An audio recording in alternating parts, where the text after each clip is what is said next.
So now let's have a table, and this could be a potential test question. I put in all the 7 data variables we're looking at.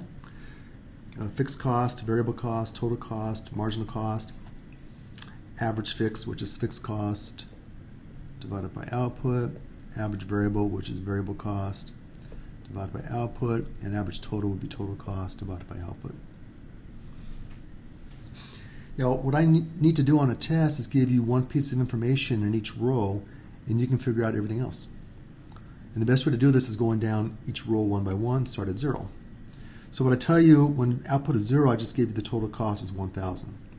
Now, when output is 0, we have no change, so there's no marginal.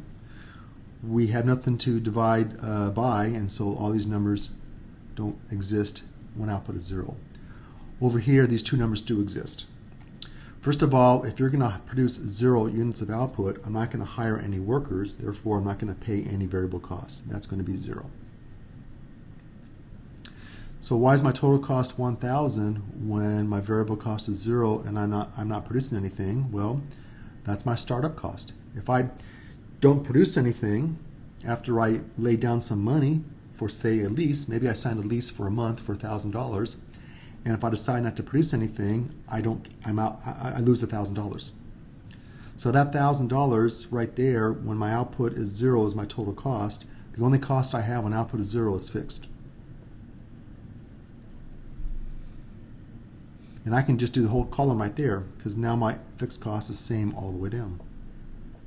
It doesn't change. That lease is my fixed cost, and whether I produce 0, 1, all the way down to 7, that lease cost stays the same. The only costs that change when I produce more is my variable cost. So now I give you the marginal cost. The first one is $500. That tells me if I produce the first one, it's going to take $500 more of my money to produce the first one. I've already paid $1,000 for the lease. That'll be my labor cost, my variable cost. So I add 500 to that, and that'll be 1,500. I add 500 to that, and that'll be 500. Notice that the difference between my variable cost and total cost will always be the same. The difference is always going to be 1,000. So I know right there, that's going to be 1,500. Oops, already made a mistake. That'll be 1,000 difference, that'll be 1,000. My fault. That's going to be 1,000 more, 2,900. That's going to be 1,000 more, 4,600. All the way down, they're going to be separated by $1,000, which is my fixed cost, because these two numbers give me my total cost. And then I can do the variable cost. The average variable cost would be 500 divided by 1. Average total cost to be 1,500 divided by 1. Now my average fixed cost is not going to tell me anything else about all the other numbers. It's just going to simply fall like a rock, because I'm going to take 1,000 divided by 2, 1,000 divided by 3, 1,000 divided by 4, and so on. So 1,000 divided by 1 is 1,000. 1,000 divided by 2 is 500. And then I keep dividing 1,000 by a large number. I get $333. I'll just do these now, just get them out of the way. And that'll be 250. That'll be 1,000 divided by 4, 4. 1,000 divided by 5 is 200. These are all dollars. 1,000 divided by 6 is 166.7, round. And then 1,000 divided by 7 is 143. I can round. And these numbers here for average fixed cost don't tell me anything about the other numbers, but all the other numbers are going to be interconnected. So let's go to the next one. I give you a piece of information. I give you the average variable cost. That's 400. That tells me that I'm producing 2 units of output. Each one of them have $400 of variable cost. So 400 twice to give us 800. This is average variable cost, so this will tell me the variable cost, which went up by how much? 500 to 800 is an increase of 300. That's the marginal cost. And this also goes up by the same 300. And then the average total will be 1,800 divided by 2 which should be 900.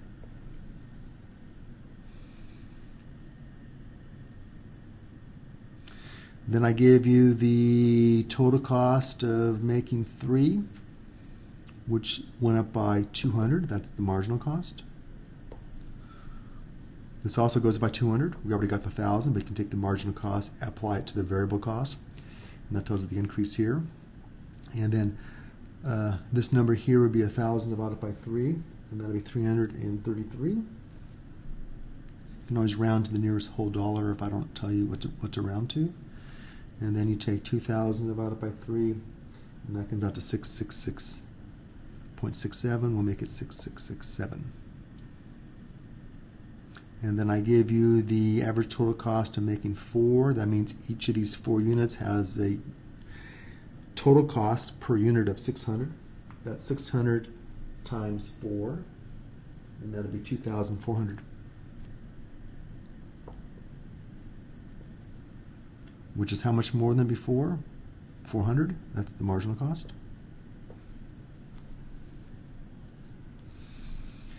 And then your variable cost also goes up by the same 400. And then we have this. That'll be the 1,400 divided by 4. Comes out to 350, if I did my calculations right.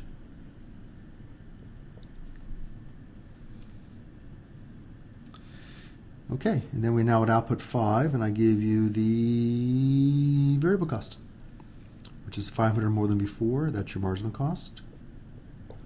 This also goes by the same 500, and then get the 2 averages. I divide that by 5, and that by 5.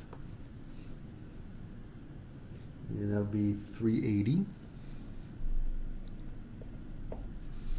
And then that'll be 580.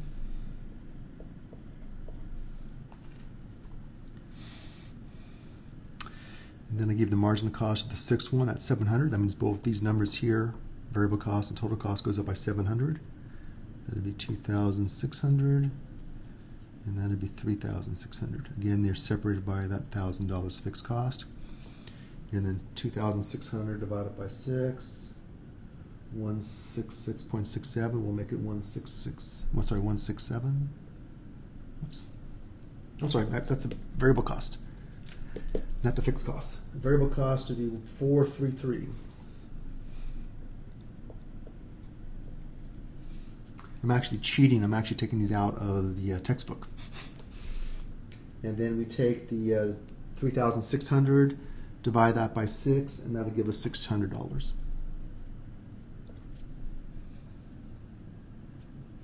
And the last one I gave you the variable cost is 3,600, which is 1,000 more than before.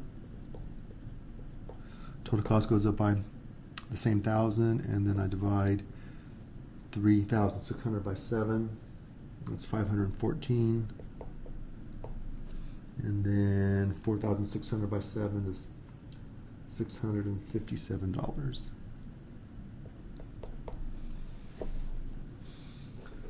So all I got to do is give you one piece of information, the correct one,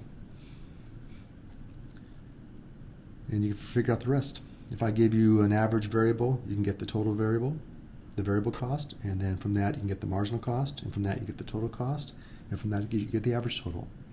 If I give you the marginal cost, from that you get the variable cost, the next one, and the total cost, and then you can divide by the output to get the averages. And you just work back and forth. Now there's a connection again between the margin and the averages. Not the average fixed, this thing just keeps falling. Average fixed is not affected by diminishing returns or increasing margin returns. These ones are. So notice that my marginal cost is going down because of increasing margin returns. That's going to be driving down my averages. When I get to the 4th unit of output, now my marginal cost starts to rise. That means here we have diminishing margin returns, and that'll be my marginal product is now falling. I don't even need to have the calculation of marginal product to know it's falling. If my marginal cost is going up, my marginal product is falling. From here, as I go from 0 to 3, my marginal product is rising. How do I know that? Because my marginal cost is falling. 500, 300, 200. Now my marginal cost of the fourth one is 400. That's diminishing margin returns. And it's above the average variable. The previous one's going to drive up the average variable. It's still below the average total, so the average total is still going to be falling. Produce the fifth one. My marginal cost is now 500. That's going to keep driving up the average variable. It's still below the average total. It goes down a bit more. When I get to the sixth one, my marginal cost is 700. That's now above both averages, and both averages are now going to keep going up. Also notice that when I produce more, my difference between average variable and average total, they're getting closer together, because the only thing that separates these two numbers, the average variable and average total, is my average fixed, which keeps getting smaller and smaller and smaller. And the reason why my average total keeps rising a bit further, or sorry, keeps falling a bit further than the average variable is because in the average total we have the average fixed. So even though from output 4 to 5, the average variable is still falling, but the average fixed falls by the average variable is now rising by 30, but you can notice that the average fixed went down by 50. So even though this is going up by 30, this went down by 50, which has us go down by 20 still. Now finally, when I get to the sixth one, now my average variable is going to be rising by more than the average fixed is falling, which is why the average total now starts to rise. The last thing to do is to look at these things on a graph.